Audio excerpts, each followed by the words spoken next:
Hey y'all, Mythic Rare here, and we are back with another whip and chat. So feel free to bust out your crafting projects, keep me in the background as you play video games or do your chores or whatever it is that you want to do. Let me entertain you with my life being the dumpster fire that it is. Um, that being said, um, welcome back to all my A1 Day 1 subscribers. Can't believe that there are 25 of you. Like, oh my goodness, the number gets bigger every time. Um, and welcome to anybody new or who is just passing through. If you would kindly dismiss yourself or click out of the video if you are sensitive to or gonna get triggered by injury, grief, and or loss, please do so. I say that lovingly and kindly. There are quite a few dopamine packages, unboxings on my channel as of late, or are gonna be happening soon, because my channel may be a little bit more unboxing heavy for a time. Or check out one of our other fabulous YouTube creators in the diamond painting community. We're almost done with the housekeeping, I promise. So these two are Bijou Bliss items. This was the cover minder freebie. This is the event tray. Yes, I did get the Drills and Chills cover minder and tray combo, but the cover minder was too unruly for me. Enabler's Outpost pen, Donna Bass pen, Amazon pen. Inside of the multi-placers, this one and this one should have Randa's Crafty Corner in the scent Apple Cinnamon.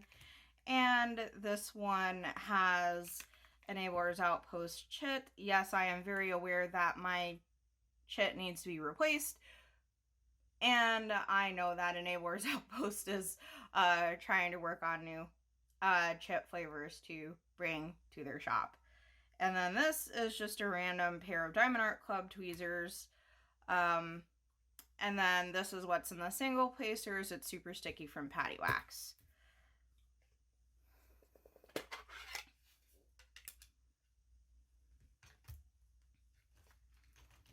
So, I want to say about like a month and a half ago, Alex and I were just cuddling, feeling nostalgic a little bit. We were watching some old episodes of Ben 10 on his TV, and like nothing had happened. We were just like exhausted from the week, because it was shortly after he had started with his current job, Contractor Supply, and yeah, I had just done like a lot of group bookings that week. It was pretty exhausting. And just like out of nowhere, we heard a scream, like a really, really long scream, like a, oh no, I'm in trouble kind of scream, coming from his parents' bedroom. So we both sat up so quickly at like a 90-degree angle, and then immediately just like dashed into his parents' bedroom, and his mom is on the floor, and she's like in very much pain. His dad said that she had tripped over the laptop cord. She tried to catch herself but couldn't catch herself, and like wound up with shoulder running smack first into the floor. And we gave her a moment and she said, I can't feel my shoulder. So the three of us are looking at each other like, uh-oh, SpaghettiOs. And we're just like kind of staring in horror.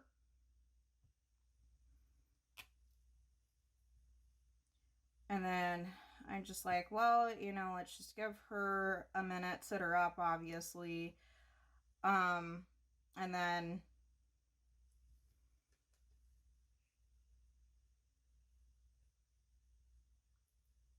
I went out to the kitchen because we had just had dinner and I think his dad was trying to do the dishes. So I went ahead and finished those, and after it had been a few minutes of Alex's mom properly sitting up, she still couldn't move her arm. So then he took her to the hospital. ER did x-rays. They said it was broken and that they were referring her to a orthopedic surgeon right away. She got better imaging and it was broken to the point where she needed surgery. So we have been navigating that these like the last month and a half or so. We have November 17 basically circled on our calendar because that's when she finally gets to have her arm out of the sling. She just got, like, she's already been recovered a while. She's had her staples taken out and all of that. But yeah, it's just, it's a pain because one of our cats, her name is Allie, she really likes Alex's mom, and the shoulder that is broke is the one that she typically likes to climb up on. So just like juggling that, you know, because the cat's not, like, they can tell that she's hurt, but they can't quite like understand, you know. So that has been very challenging.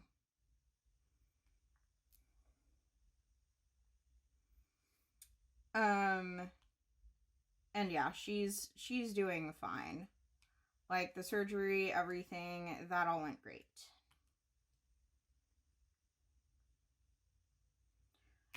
So at work, I had this team meeting and they wanted to all meet up in Nashville and stuff.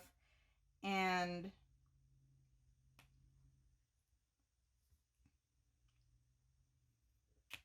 I was like, okay, bet. So we fly up to Nashville, and the day of the flight, like from Oklahoma City going to there, we had to stop in Chicago to pick up passengers, but we weren't getting off the plane. And Chicago fog was like super duper bad that Friday when we went. Like, Chicago's tower said 1/8 mile visibility, and for anybody who is like brand new to the channel, I live out in the middle of Oklahoma on 5 acres. So my driveway is 1/4 of the mile long. Like from where we have the trailer to like the end of the road, that is 1/4 mile from start to finish. So like half of that, I was just like, oh Lord, thick as pea soup.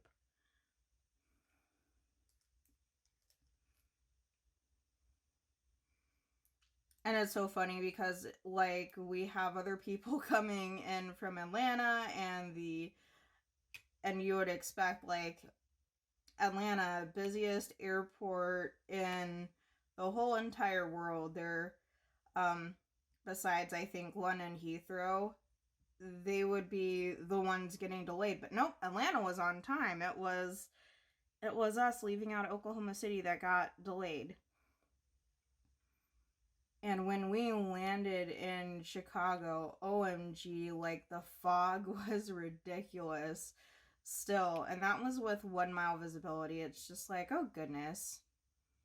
It's probably a good thing that we didn't leave because, you know, they would not have been able to see the top of skyscrapers and like whatnot.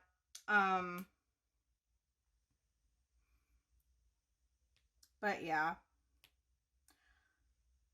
So that was that. After the plane made the pit stop in Chicago, one of my teammates found me, and she is a lover of the aisle seats, and I like the window seat. So, so that worked out perfect. And we just like buddied up the whole, like pretty much the whole time.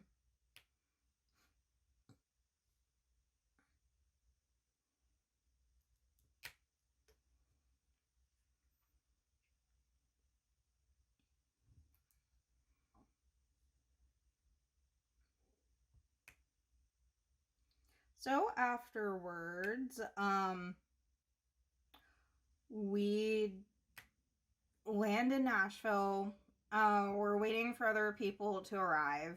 We thought that there were still some more on the way, but unbeknownst to us, they were already like at the Opry Mills Mall already doing the escape room.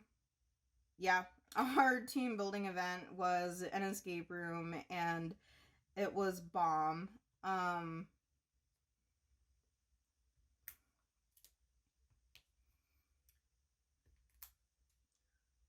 So I know, like, there was the earlier group who was already there that did the Gold Rush.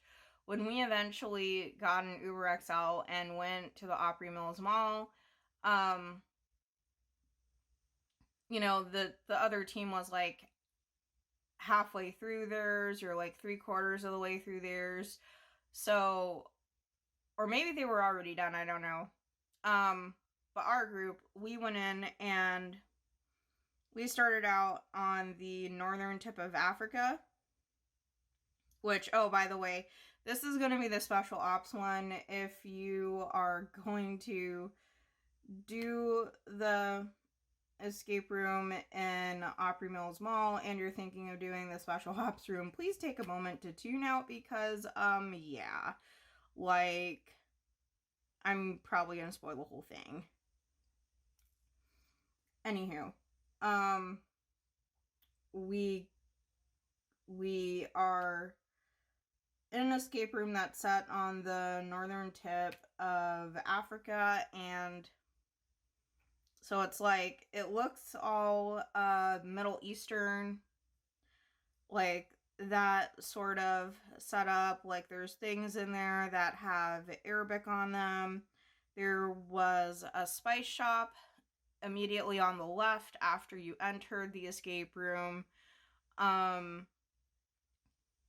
There, on the right hand side on that wall, there was a big door where it looked like it was missing certain things that slotted into the door, and there was a big lion's head. On the other side of that door, there was a shelf, and it had like, well, it was a series of shelves rather, and it had a whole bunch of shoes. There was a puzzle on a table in the middle of the like in the middle of the setup that obviously had a few pieces missing, and then like on the very back wall there was a whole bunch of purses and things, and then like there was another door. So once we get in there, we're just basically given the background of the plot to give us some context. We're on the northern tip of Africa, and we're CIA agents. We're supposed to be looking for clues because we're trying to track down so and so, and they may have left clues in the market. We need to be careful because relations between the United States and this country are tense at best. Da da da. Like, okay. Yep, that's totally believable. Some of us were poking around in the spice shop, others of us were looking at the shoes, and I had woken up from my flight at 2 in the morning, got myself dolled up before heading on off to the airport. And I was just dazed and confused because at that point, didn't have anything to eat other than the snacks on the plane and water, and I had no caffeine. But I was like looking at the puzzle, and I was like playing with the puzzle. And then like pattern recognition, coloring book artist me says, hey, this is a mandala. I'm just like looking at it, I'm just like, this is a mandala. And I'm just like start like flipping the pieces over and like trying to rearrange and stuff like that. So then they start handing all the puzzle pieces to me, and I start putting it together. It's like, yeah, sure, can't really do anything else, but hey, I can definitely put together a puzzle. So, our teammates found something in the spice shop where it had a whole bunch of puzzle pieces, and then they found like a code to a combination lock, and there was a combination lock on one of the purses, and then it gave us like the head of an animal, and then it had like a thing that slotted into the door. So we plugged it into the door, and then we found like another animal head, until there was a lion, and then there was like 4 animal heads, all on the 4 corners around the lion's head, if that makes sense. And so I finished the mandala because at this point I have all the pieces, right? And then I'm just like, there's got to be something with this that makes the door with a lion head open. Like, there has to be something. But we just couldn't figure it out. So we asked for a clue, and they're just like, have you noticed, like, the guy running our escape room was like, have you noticed how any of the animal heads have the red dots on them with the exception of the lion? And then like everybody's light bulb just went off, because we're just like, oh, there's red on those, but where is there also red? In the mandala, and like it's arrows pointing each direction. So then like our team leader is just like, oh, I wonder if maybe we have to turn these like to match up with the mandala. and then something's gonna happen. So we did that. And then we just see like the lion's head, like the mouth opened, and there was a button. So then we press the button, and then we just hear like a pop, and it was the door that had, it was the other door. It was kind of hidden over by the purses and the shoes that just like opened up. It like pushed one of our other teammates. There was a whole bunch of screaming and laughing and stuff. Like, we had a blast. So we proceed through that door to the next area. It was explained to us that we had found what we were looking for, but we didn't expect to stumble across a Cold War era missile silo. And I mean, they made it look very, very believable, because we could see like we could see the missile. It's a fake one.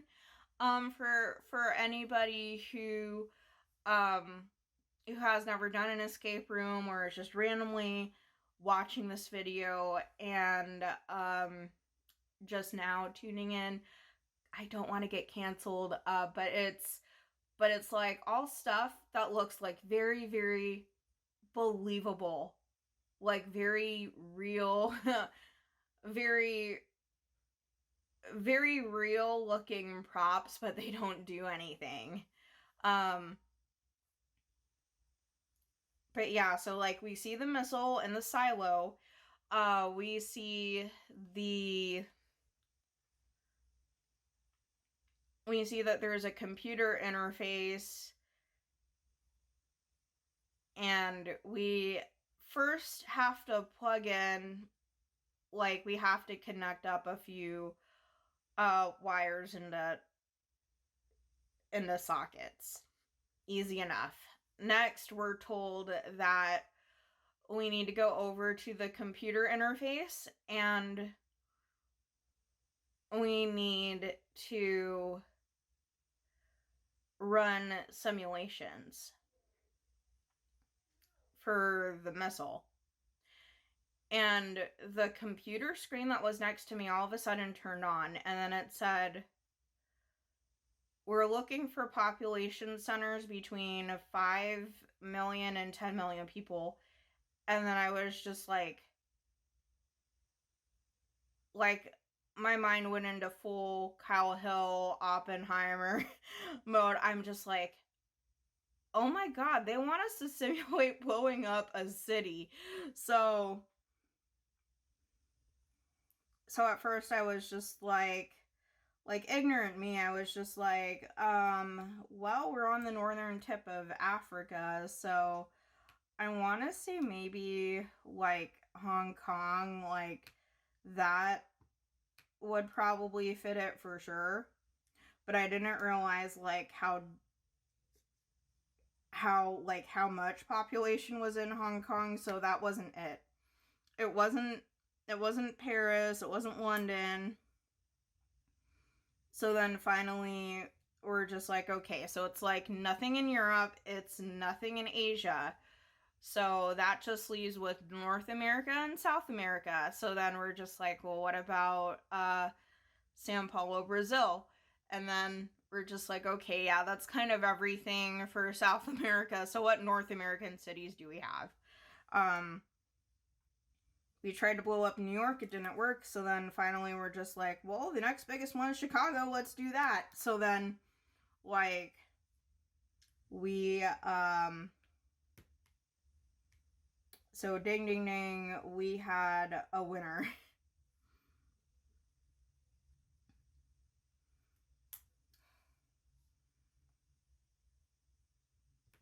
After that, I think, or maybe it was before, I don't know. Like, it's been 3 weeks or so since this has happened, so detail is kind of foggy.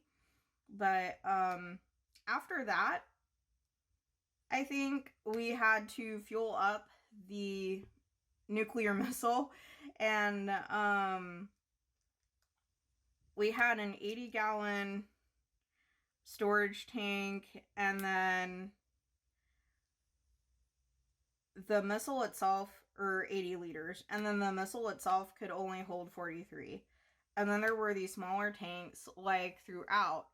So I was just like,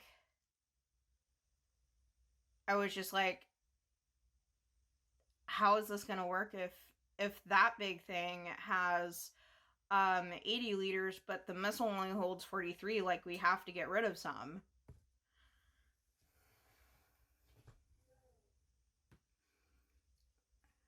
So eventually, like, through clues and through poking around and stuff, we found that while the 80-gallon storage, or the 80-liter storage tank was full, the other storage tanks were empty. So we needed to figure out how much fuel to divert so we don't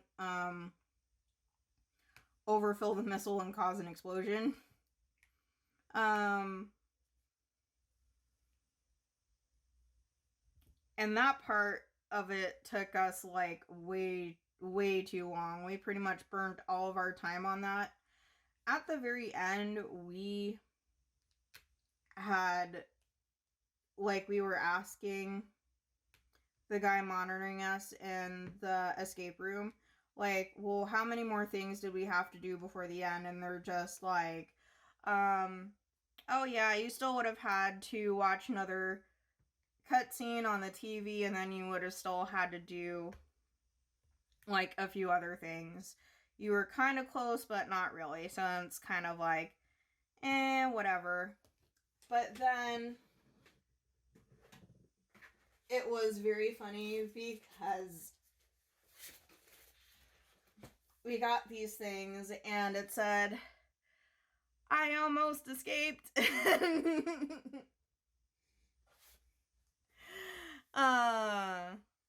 Good times.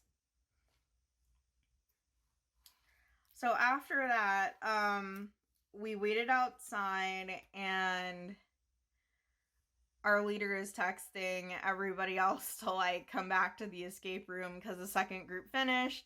So we all got to like hang out and stuff for a minute and chit chat, and we got like to cracking jokes with each other, introducing ourselves, like so much fun. And then we were given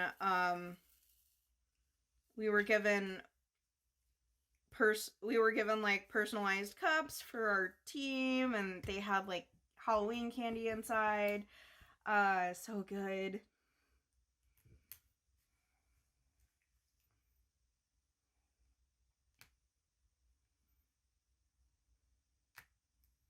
Actually, we got our cups before the escape room. My bad. Oh well. It's been 3 weeks, y'all.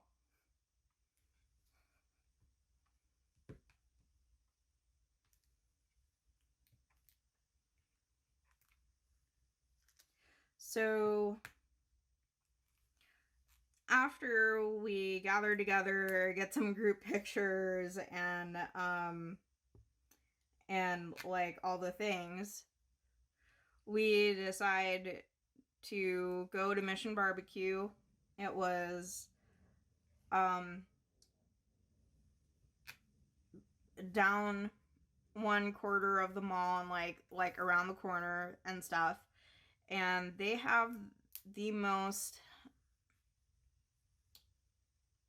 like really good barbecue.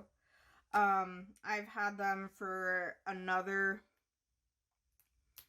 like, I've had them at another event, and they were super duper good. Like, 10 out of 10, highly recommend, and they are like so quick with their service too.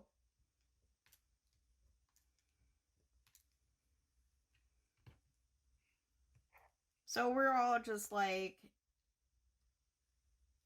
eating, drinking, being merry, and stuff, and then eventually it's like, oh, we gotta go again, because like on the way back we have to change planes. Like the Oklahoma City bunch has to change planes through Houston. We go and go back to the airport, and this is like really funny, right? Because I'm a cash budgeter, so everybody's all trying to figure out like who to give money to who for the Ubers and everything, and I'm just like, all right, so like, what was my share of this one? And they're just like, just give me $7. So I'm just like, okay. So it's, yeah, like, I thought that was pretty hilarious, because it's like the whole one, it's like for the trip there and then the trip back, it's like, oh, how much do I owe you? And then they're just like this, and then it would be like change. So then I just like give them the nearest whole dollar. Like I came prepared with a whole bunch of 5s and 1s. So that worked out. And the Nashville airport, I went to the bathroom, and then I went on kind of like a side quest for some hot sauce. Alex's brother Ben and his dad, like they like spicy, and all the hot sauces and stuff that are here, with the exception of Tapatio, it seems like they're just like, yeah, like that's sweet or that's tangy, but it doesn't really have any kick. Do you have something hotter? So, like, I found a gift shop like close by to where my gate was, and I picked up a couple bottles of hot sauce and a Nashville magnet to put on the fridge. And then I, like restored my personal comfort, like, and by that time it was already time to board. So we board in Nashville. That, like, the ride from Nashville on over to Houston, that was uneventful. I got a message as soon as I was like on final approach to Houston, like, you need to call me when you land, da da da. It was my boyfriend, and I was like, well, okay, like I took an extended weekend in Dallas last year, and for that I drove. But other than that, like, I haven't really left home for an extended period of time, so I was just thinking, like, oh, he misses me, whatever. Like, he's just trying to be cute and stuff. So, after we deplane and we find our next gate, I call Alex, and I was just like, hey, what's up? Like, how was your day and stuff? And then he said that Dusty is gone. And I'm just like, wait, what do you mean that she's gone? Because I'm just like in such an emotional high, just like didn't believe. He said that that the flea problem with her coat was so bad, and he just felt so sorry for the kitty that he tried to give her a bath, like he was trying to help her and stuff, and then she died. And then I heard the words heart attack, but I couldn't, like the details were very fuzzy because I was hearing like the report anybody for suspicious bags, or like the random blah blah blah passenger, please report to blah blah blah gate for immediate boarding of your aircraft. Like I was off and on hearing those, and my cell reception was starting to get bad, so we just like hung up.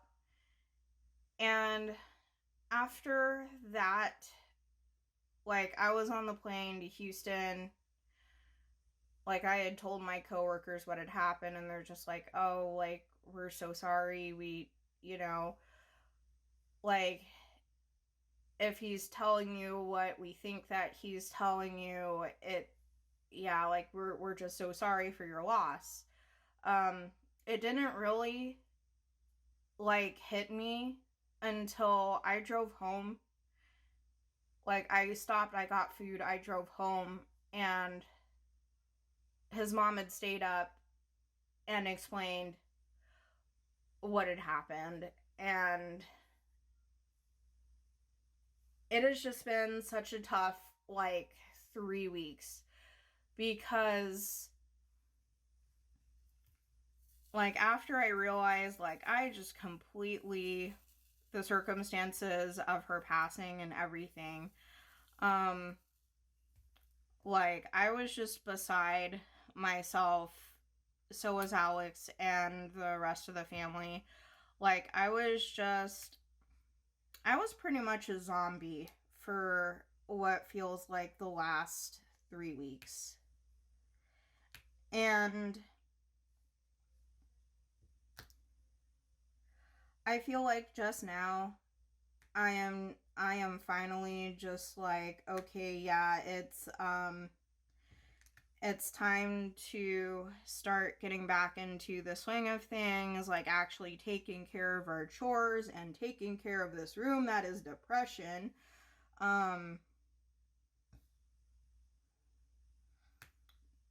Like, no, seriously, like there's stuff everywhere. You don't, trip hazard, you don't want to see it.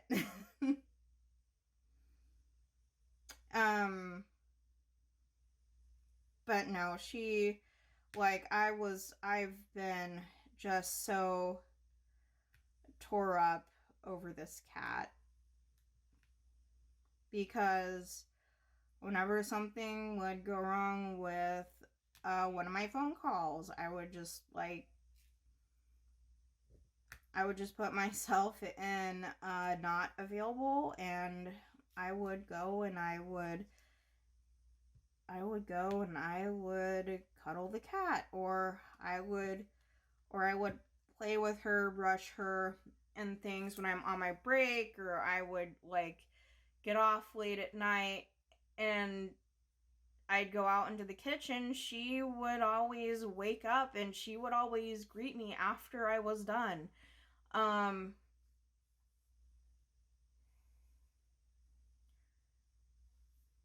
She was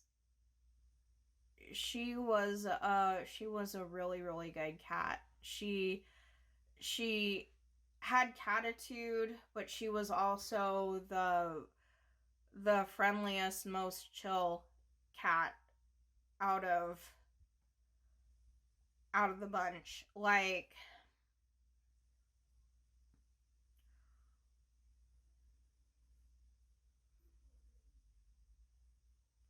she would play with you. She would, if you were at work and she knew your schedule, like she would be like right there at the door welcoming you in. Yeah, in a lot of ways this cat acted more like a dog, actually. But yeah, I've just been, it's hard because I don't have any kids. So this cat in a lot of ways was was kind of like a kid. Like, they call them fur babies for a reason.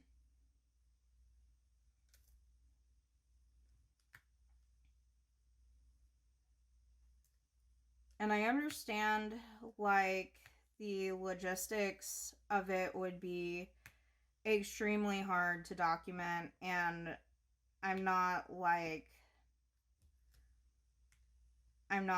asking my employer or anybody for that matter to completely go there and and implement like pet bereavement by any means. But at the same time, I just wish that it wasn't so um I don't know.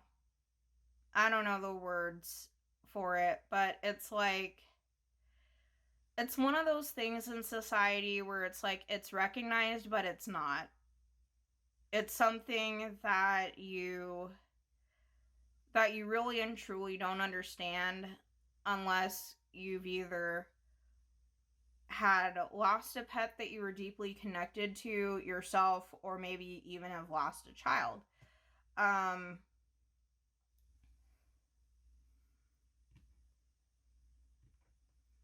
but I just, I wish that it was more kind of a recognized thing.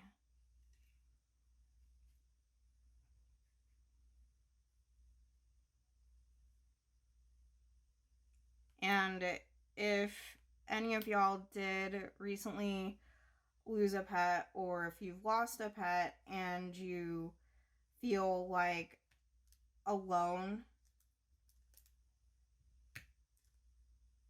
um, you're not alone, because I I've gone through it so much this year.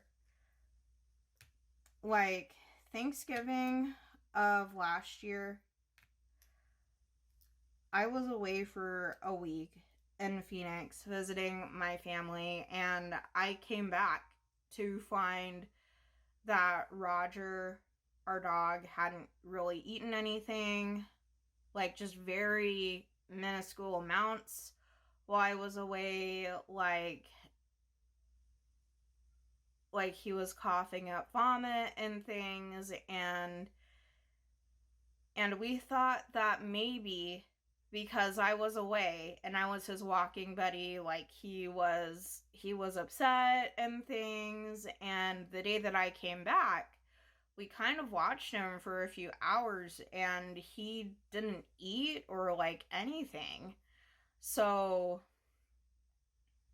they decided to take him to the vet, and um he had cancer, and it was encroaching on his airway. It was making him work really, really hard to breathe.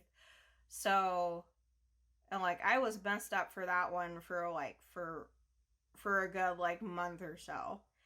Um but we decided that it was more compassionate to put him to sleep,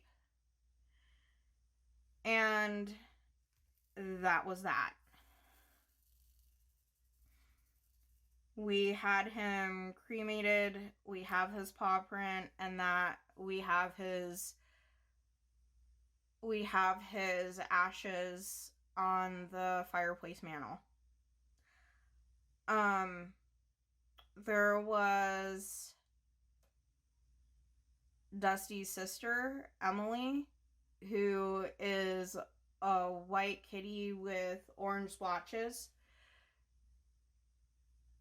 She was Roger's best friend, and Roger was his best friend. Like, they would always like hang out in the same area of the house together. And Emily was like the smallest kitty in the house, and whenever her older sister or bigger sister Dusty would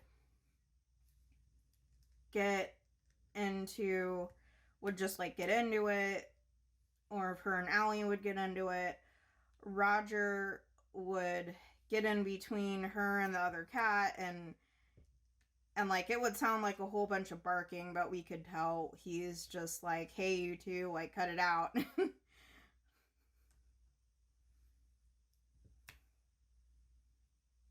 And with the loss of Roger, Emily hid under Alex's parents' bed for a few weeks, and she did not want to come out. That led to her getting arthritis in all of her joints, and when she did come out for food or for water, she was having a heck of a time moving. Like, it looked very painful. It was one of those things where if you took a look at that cat, you'd just be like, oh no. Like, you'd wince and you'd immediately think bad news bears. So it was about mid-February or so when we decided that it was going to be the most compassionate thing to put her down. We had her cremated, and we have her ashes scattered in the communal garden for the veterinary clinic. Like, they have a beautiful garden and stuff out back, and they use it as a resting place for all the animals, if that's what the owner so chooses.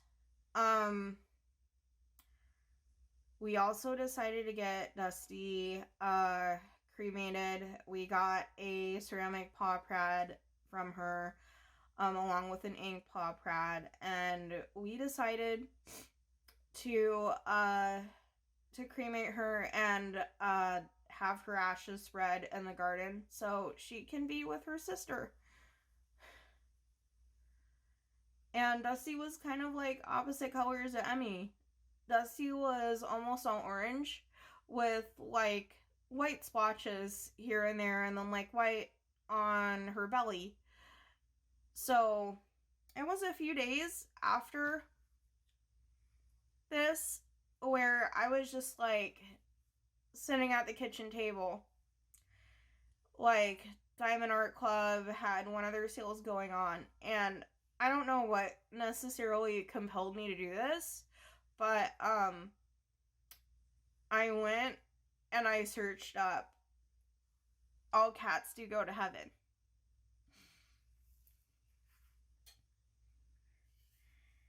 And it's the Mandy Manzano picture with the angel, and she's holding a kitty. And the kitty is mostly orange, but it has white on the belly, and that is... I basically looked at that, and I'm just like, oh my goodness, that looks just like our Dusty.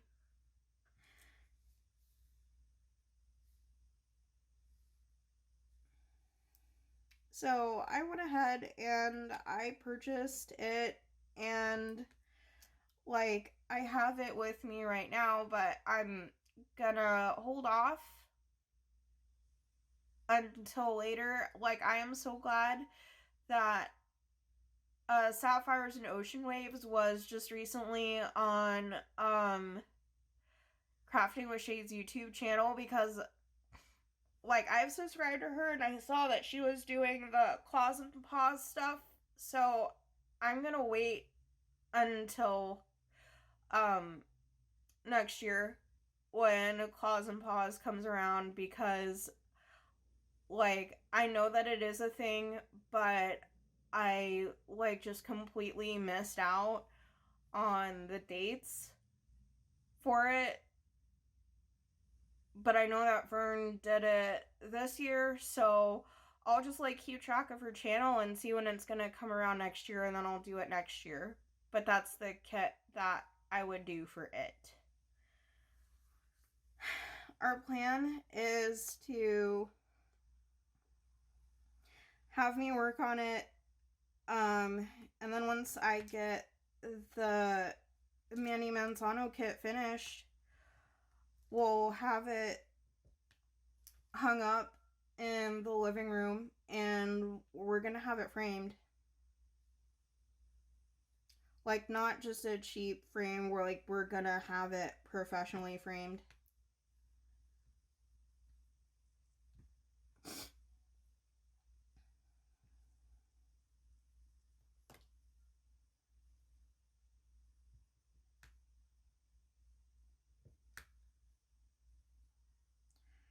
But yeah, like, that's been my last few weeks so far, is just like been surviving, trying to get through everything. I basically feel like I'm walking around with a mask on right now as I'm trying to process everything, and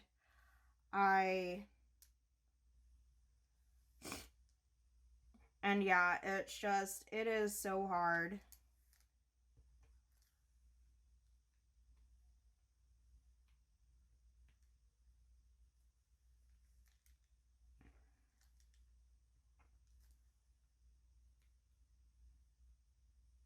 I do actively have sessions with a therapist on BetterHelp, by the way, so so she's been taking care of me on BetterHelp. Like my therapist is fantastic with helping me through these last few weeks being so difficult.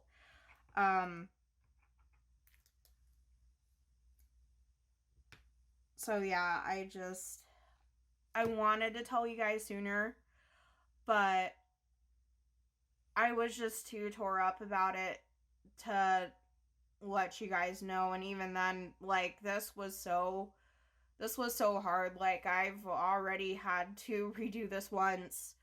But yeah, like, that's just been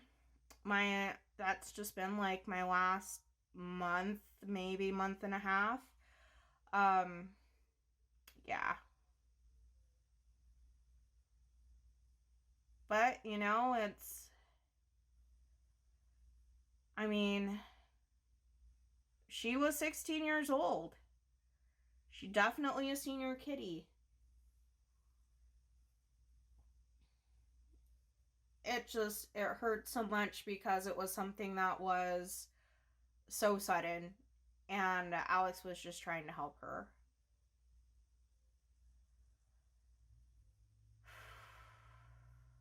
But I'm gonna go, because now I gotta edit, and I gotta get ready for work. So,